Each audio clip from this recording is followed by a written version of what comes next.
Department of Conservation Science of the Palace Museum is the largest cultural relic protection institution in China.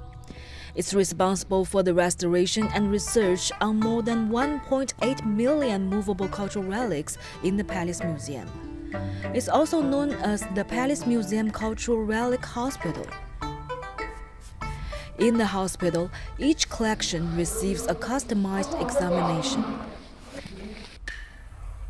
For calligraphy and painting relics, a digital image is first taken.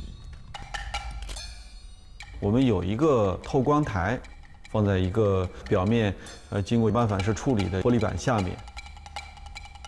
透光技术这个原理呢，很早就有的，进行一些修复观察啊，看看以前修复的痕迹啊。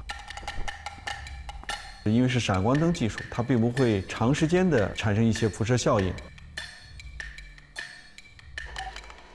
图像的质量能够得到大幅度的提高。